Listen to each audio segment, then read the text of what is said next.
Boa noite, pessoal. Essa é a segunda palestra do terceiro dia do 8º Ecofórum, em tempos de pandemia. Eu sou a Patrícia Fraguas, sou doutoranda no Programa de Pós-Graduação em Ecologia Aplicada da Universidade Federal de Lavras, e nessa apresentação a gente vai discutir um pouquinho sobre qual a diferença entre quarentena, distanciamento social, lockdown e isolamento. Então, o Covid, ele pode ser transmitido através do contato direto com a pessoa que está contaminada, através do contato indireto, tocando superfícies que estejam contaminadas e levando essa mão aos olhos, à boca, e também através do contato próximo com pessoas infectadas. Porque quando a gente fala, tosse ou espirra, a gente elimina microgotículas que podem contaminar outras pessoas se entrar em contato, com a mucosa dos olhos, do nariz ou da boca.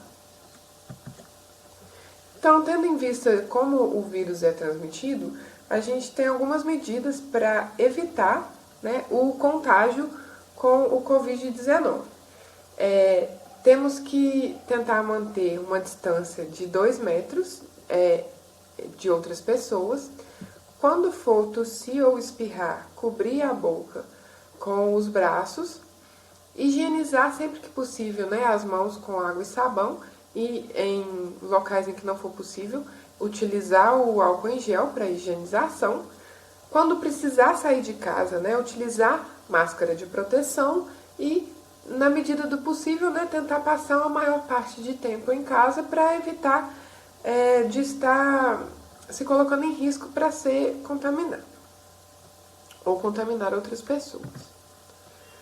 Então, desde que a pandemia começou, a gente tem escutado falar muito esses diversos termos, de isolamento, quarentena, lockdown e distanciamento social.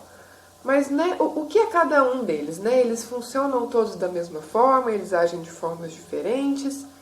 E elas são medidas clássicas de saúde pública que elas visam diminuir a velocidade de transmissão do vírus.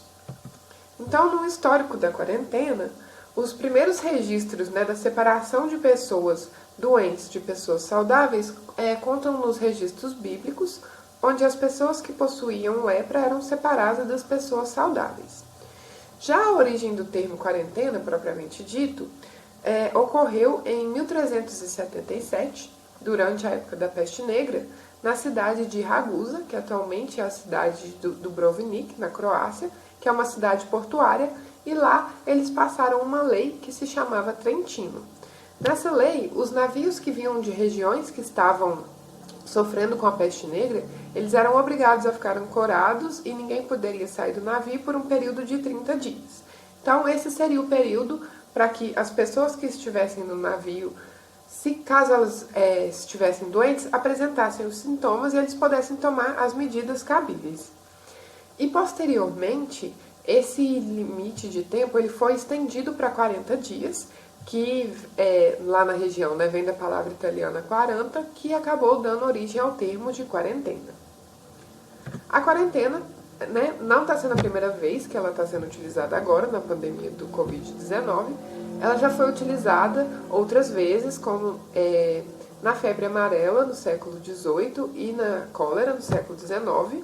Nesses dois casos, ela não foi uma medida muito eficaz devido a características dessas duas doenças, porém no século XX ela teve grande importância nas pandemias de gripe que aconteceram com o vírus da influenza A. Foram a gripe espanhola, em 1918, a gripe asiática, em 1957, e a gripe de Hong Kong, em 1968.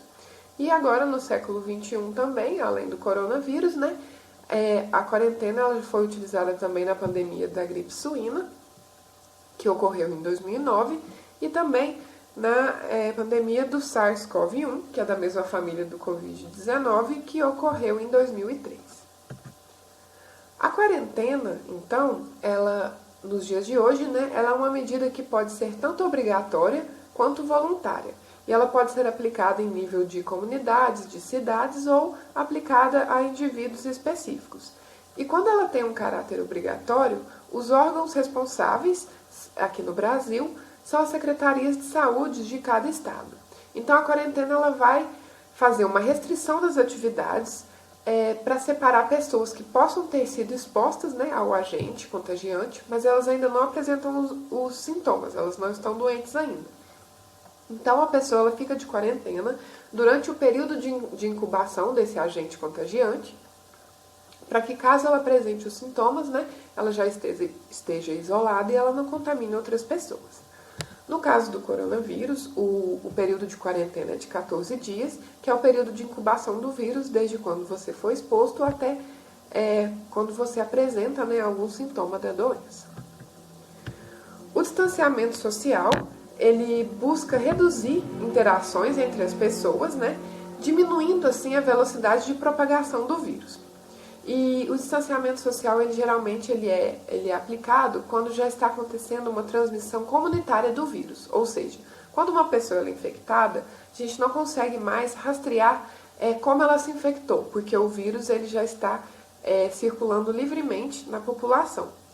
E o distanciamento social ele pode ser voluntário, das pessoas que tentam evitar ao máximo, né, sair de casa, estão reduzindo suas interações com outras pessoas, e também pode vir no caráter de fechamento de escolas, de locais de trabalhos que quando é possível, né, as pessoas passam a trabalhar de dentro de casa, e também reduzindo locais que geram aglomerações, como festas, shows, entre outros.